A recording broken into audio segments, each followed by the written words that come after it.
Welcome to OurSport. I'm your host, Larry. My son, John, is doing the recording and editing. Before we get started, we'd like to encourage everybody to watch our inaugural episode. It's in the description box below. It gives you an idea of what we're all about here. If you like football, any of your friends like football, tell them about us. Hit the subscribe button, turn on the bell for notifications. We're here every week. Let's start with the headliner game of the day. Auburn goes down to Gainesville to play Florida in the swamp. So, admittedly, we have not had Florida very high all year. We have not had them in our top 10 when everybody else has. And to be honest, I just didn't believe in them. I'm not sure I believed in their coach. The wins they've had, the Power 5 competition they played, Miami, down Miami team, a Tennessee team that's just flat not good, and even messed around with Kentucky a little bit. Auburn, on the other hand, loved them. From the very first impressive win of the year, the very first game against Oregon, a gutty come from behind win there, and a very comfortable win at A&M, and a domination of Mississippi State. So I honestly thought Auburn was going to win this game. And a lot of facets of the Auburn team played well. The defense, as always, dominated. Derek Brown, 320 pounds, an amazing athlete for his size, pivotal in 2 turnovers. And he's not the only one. They were really kind of loaded all over all levels of their defense. You look at Marlon Davidson at the end, pass rushing. You know, a lot of times what separates a good from a great pass rusher is your flexibility, bending the arc. The ability, once they get past the offensive tackle, to come around behind in a loop and get to the quarterback anyway. And not a lot of pass rushers have this. Davidson's got it. And the thing is that most of the people who can do this are built like Von Miller, 250 pounds. Davidson's about 6'3" and 280 and would probably be playing inside if not for Derek Brown. The defense acquitted itself well. I mean, Florida had 132 yards rushing, but that was on 33 carries and one 88-yard run. Now, you want to give credit for Florida for the 88-yard run, but when the other 32 carries amount to about 50 yards, that's when you think that's the outlier. That's really not indicative of how good the Auburn defense played. So what I haven't talked about, and I really have not given them as much credit as I should have, is the Florida defense. The Florida defense is one of the better defenses in the country. And boy, you couldn't really tell a difference when you watch this game. You couldn't say, wow, Auburn's defense, great as it is much better than Florida's. Florida looked almost their equal. David Reese, 13 tackles, held, and the Gators defense held Bo Nix to 11 to 27 passing, 3 picks.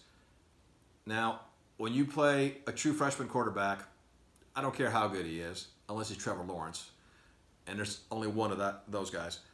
He's going to have a come to earth moment. He's going to have, especially in the SEC on the road, he's going to have a game where it shows. It shows that he's a true freshman.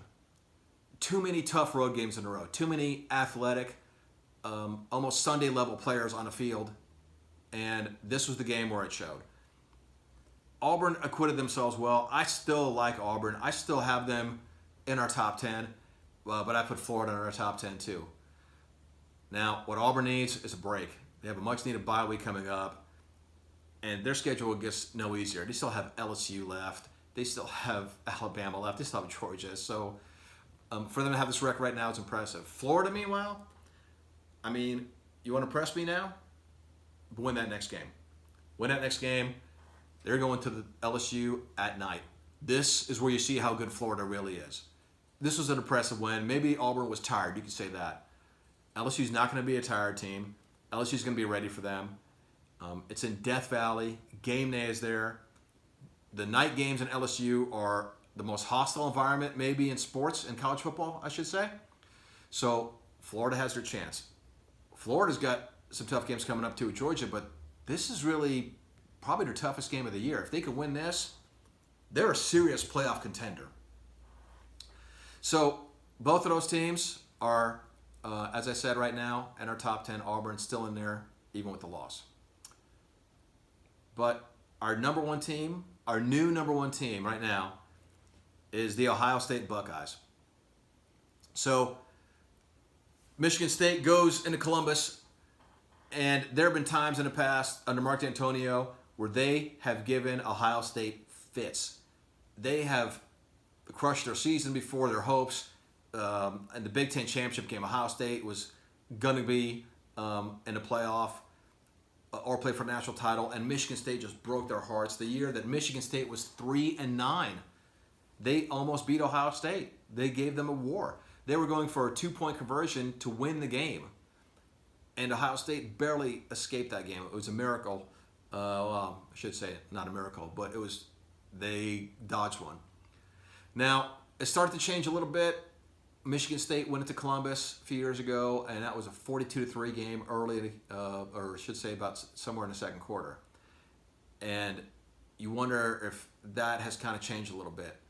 Well, for the first quarter, that's what it looked like. This was going to be one of these Michigan State games where they came to play, 13-10 final, and in the second quarter, the Buckeyes found their gear and totally blew them off the field and made this not a contest. So you have to give credit where credit's due. That's a saying I like to use a lot. But this is really kind of impressive. You have a brand new coach in Ryan Day. This is his first year on the job. He had 3 games as an interim when Urban Meyer had a scandal last year. And he's got a brand new starting quarterback. Now, the quarterback's got a lot of talent. 5-star. Justin Fields, Georgia transfer. But I saw Justin Fields play at Georgia a lot, and with the times he did play, he didn't look like this. This is not what he looked like. He looks like a different player, and it's hard to underestimate how difficult this is for Ryan Day to come in here and replace somebody like Urban Meyer. Now, let's talk about Meyer for a second. I dislike terms like of all time, greatest team of all time, greatest coach of all time, but Urban Meyer is at least one of the greatest coaches of all time in the history of college football. His record, everywhere you look at it, in rivalry games, in championship games, overall, is phenomenal against unranked teams, except for toward the end where he started losing the game here and there in strange fashion at Purdue or Iowa. But this is a phenomenal coach in terms of record, and Ryan Day has to replicate this. And there's pressure at Ohio State, unlike many other places. This is a very, very insistent fan base. Last year, they had the loss to Purdue. What happens after that loss to Purdue? Look at their season overall. What happened last year? Here's the bottom line. A bad loss to Purdue. And because they struggled in so many games, struggled to beat Maryland, the fans were getting nervous about this, and they were not happy. But the bottom line is this. That team finished 13-1. That team was an underdog at home against their arch rival, Michigan, and they humiliated Michigan, beat Michigan again. Meyer stayed undefeated against them. They go to the Big Ten championship game, and Dwayne Haskins dominates through the air, just throws the ball up and down the field. And they go to the Rose Bowl playing a Washington secondary that's going to have several NFL players on it, and they win that game. They're a 13-1 team, destroy Michigan, Big Ten champs, Rose Bowl champs. And I know a lot of Buckeyes fans, not happy, not good enough. 13-1 with all those accolades. No, not good enough. Should have played for the national title. What happened? Purdue. That's it. It should have won that game. Should have been in the playoff. So a fan base is difficult to please. And that's a lot of pressure. Here's my point. That's a lot of pressure on Ryan Day. That's a lot of pressure because he's taking over for a legendary coach. A coach who accomplished more even than Woody Hayes overall, when you look at the totality of his short stint there. And then he's got to replace a first-round pick quarterback. He's got to replace a quarterback that threw for now. Day was the offensive coordinator last year, so he had years to implement a system and get some of the players acclimated. But he still has to replace the quarterback from last year who had 50 touchdown passes, a Big Ten record. And no problem. No problem. I'll just take this guy. Now, Fields has a ton of talent. I'll just pluck this kid, and I'll put him in my system, and it'll look seamless. And now Fields is a run threat. Fields is something Haskins never was he's a threat to run the ball. And the arsenal of receivers that Ohio State had last year, Terry McLaurin, all those guys that are showing out in the NFL, hard to replace now. We'll just put in some other guys here, and completely seamless transition.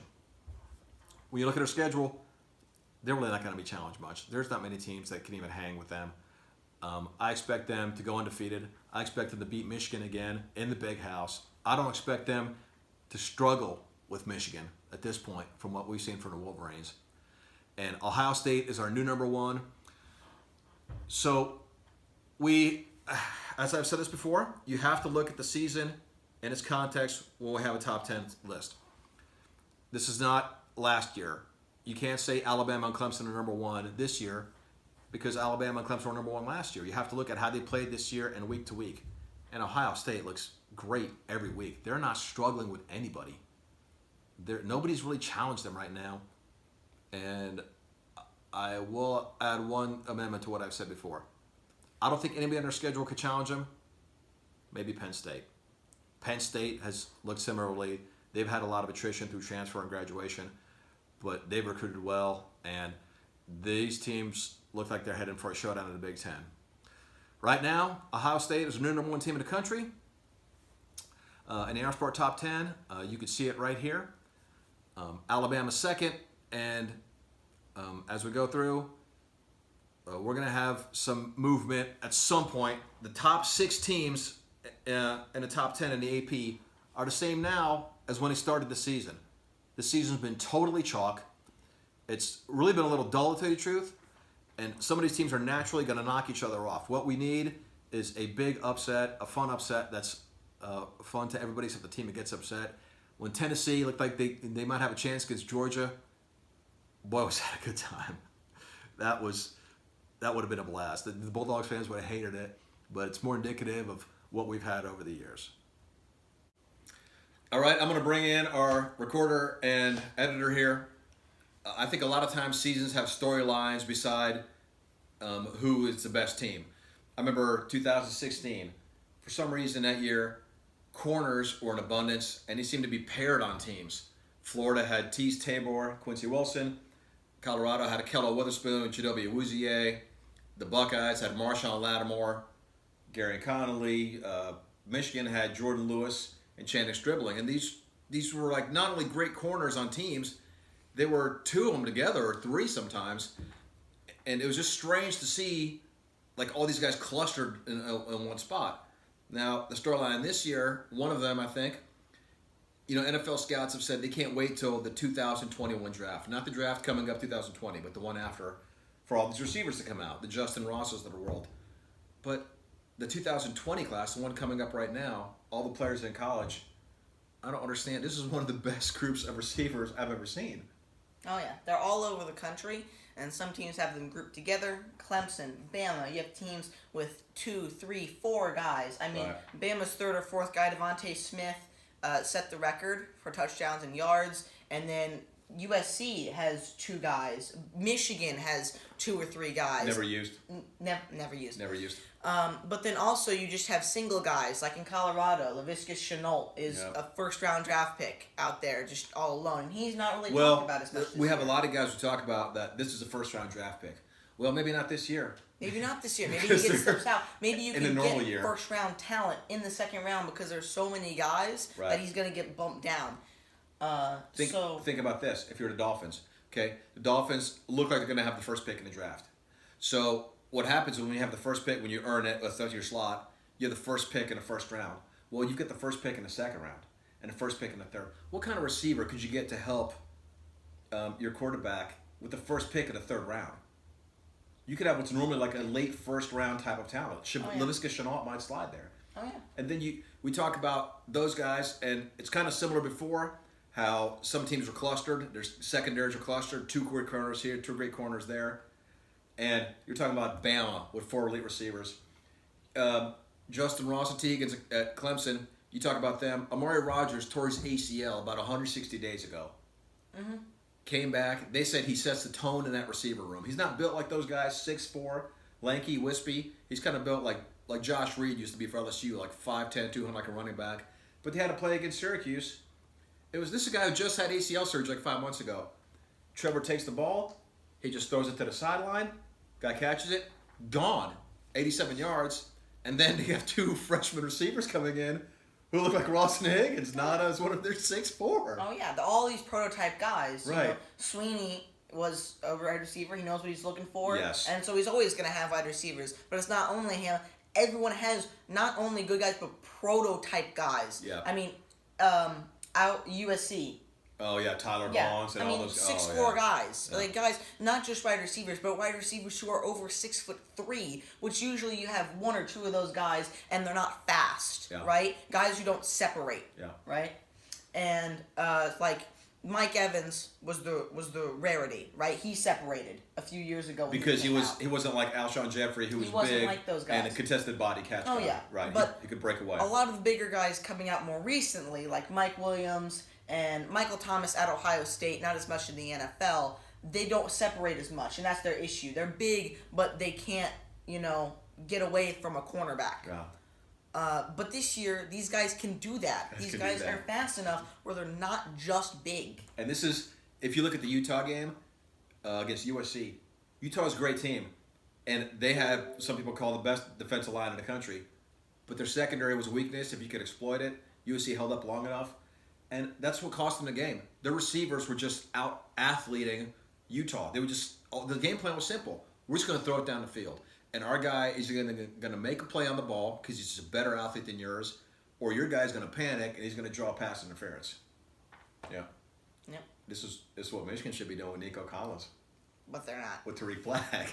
Nobody else. But they're not. And the thing is, you think about these guys that are clustered somewhere. Bama or Clemson, USC, LSU, Jamar Chase. LSU. But then you have guys also all over the country. A guy we talked about before, we're watching a Michigan game where Michigan fans gave us fits from SMU, James Prochet. James Prochet, we're like, why can't we stop this dude? That's what kept them in the game last year. And, well, now we know why they couldn't stop him, because he's good. He's legit good. You watch the SMU game, they come from behind from a 30-9 deficit, and he's making plays. He has a one-handed touchdown grab. Oh, yeah. Toe tap catches along the sideline, Yeah. and he's a guy in this draft class. He's a guy who's good. He's a really good wide receiver, and he's a guy. He's a guy, basically, because there's so many prototype athletes out there. Yeah. What happens when he goes to the Chiefs in the 5th round? What happens when you give somebody like Pat Mahomes or something like that another weapon, or give Aaron Rodgers just one of these guys? Who's the best one? Who's your favorite out of all these guys? Who do you think is the best receiver in the country? I will say this. Well, I'm not going to lead you anywhere because we don't script this. We just kind of go and talk. We'll say one thing I've thought. Justin Ross isn't as good as last year. No, last year he was a dominant receiver. You watched him in the Bama game where the corner slipped on one play, and it was just a 70-yard touchdown or 60-yard touchdown. But he made plenty of plays before that. He made plenty of plays before that where he was just, not pushing off guys, but going up over guys and just bodying them. And you're right. He's not as good as last year. And this year, T. Higgins, I think, at least is probably doing better than him. He's having a better season. It's really good. But overall, out of the entire country... Yeah. I put him on the spot. It's kind of asking without... Yeah, I have no idea. Well, we're going to have, at the end of the year, we're going to have an All-American team. And we know some of the guys at some positions are going to be on there. It looks like right now, Tua Tagovailoa is probably going to be the first-team quarterback. And Derek Brown from Auburn is going to be defensive tackle. Evan Weaver from Cal. Taylor from Wisconsin, halfback. Jonathan Taylor from Wisconsin. He's going to be on there. And probably Isaiah Simmons, the Clemson linebacker. The guy's a freak. He's going to be on there. Yep, and Evan Weaver. So, first-team receiver. OurSport right now, first if we had one. First-team receiver, I'm going to say, well, how many? Two first-time wide receivers? 3 first-time wide receivers. Who's your best? Who would you say? Who's the best in the country right now? Judy. Jerry Judy. I just put that in your head. Yeah, I don't know. Hard to argue. Jerry Judy, and again, I don't know if you've mentioned this before, but those receivers at Bama, they are helped a lot because they never have to break stride. Right. They're always hit on those slant routes where they just hit it and go. They never have to slow down because the ball's always right there. Yeah. Right? Yeah. So that helps them a lot. And, of course, at Clemson, you have Trevor Lawrence, but he's having a down season. And then Oklahoma. We haven't even talked about Oklahoma. Oh, CeeDee Lamb. Oh my God. Yeah. Guys we're forgetting about. Yeah. So we didn't even. This just showed we didn't even script this. We just said let's have a topic. That's how we do it. Let's talk about it. And their receivers all over the country, like an arsenal. I think it's one of the main storylines for this year. Yeah. We like to keep an eye on coaches who are doing a good job and are flying under the radar. We talked about a few last time. Sonny Dykes at SMU. And you talk about the ultimate example of that right now. I think it's Billy Napier at Louisiana. Not Louisiana Lafayette. That's what they're called, but that's not what they like to be called. They like to be referred to as Louisiana, the Raging Cajuns. So we don't want to make the fans mad. We'll call them that. Napier got there last year. He was wide receiver coach at Alabama and well thought of in the industry as a coach and especially as a recruiter. People like this hire. His first year there, they go 7-7. This is not, they didn't have a year zero. He came in and had immediate success considering what kind of program he inherited. And they won the right games to get into the inaugural Sun Belt Conference Championship game. They lost to Appalachian State. Now, last year, I think what Napier found out is that he had a really good offensive line. He had a veteran offensive line with some size, and they started running the ball, and they had three running backs that contributed. Trey Ragus, Elijah Mitchell, and Raymond Calais. Now, their top back had 1,181 yards. That was Ragus. Mitchell had almost 1,000 himself. He's at 985, and Calais chipped in with 754. So this year, the entire offensive line came back. A veteran unit, 130 starts. And all three running backs came back. And if you look right now, this is the number one rushing team in the country. You would think it might be Wisconsin with Jonathan Taylor, Oklahoma State with Chuba Hubbard, Ohio State with Fields, and with J.K. Dobbins. It's not. You think it might be a service academy, which would be a good guess. It's not. And this is not an option team. Their quarterback does not run. This is all out of the backfield from their backs and their offensive line. So they lost that game to App State last year for the championship. App State this year is regarded as one of the sleepers to go undefeated. One of these G5 darlings like them or Memphis, Boise State, that could make some noise and possibly get more attention than a team like that normally gets. But Louisiana's not thought of that way because they already lost their first game right off the bat. There's no romance to a team like that. But that first game against Mississippi State, they played pretty well in that game. They had a 99-yard touchdown drive even in that game. And that game was within 2 scores. So on Wednesday night, App State is the favorite to win this game.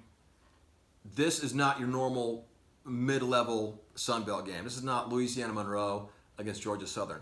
This is a game worth checking out and a coach keep an eye on, Billy Napier, because I don't think he's going to be here very long. He's going to move up, and he's going to be a coach that you hear about in the upcoming years. On behalf of myself and John, we want to thank you guys for joining us this week. We are on Facebook, OurSport College Football Facebook group. Come find us. If you want to get a hold of us through email, OurSport150@gmail.com. And we are on Twitter at OurSport3. If you like what we're doing here, tell your friends. Please subscribe. Hit the bell for notifications. We're here every week. And me and John will talk to you next week. Thanks for watching.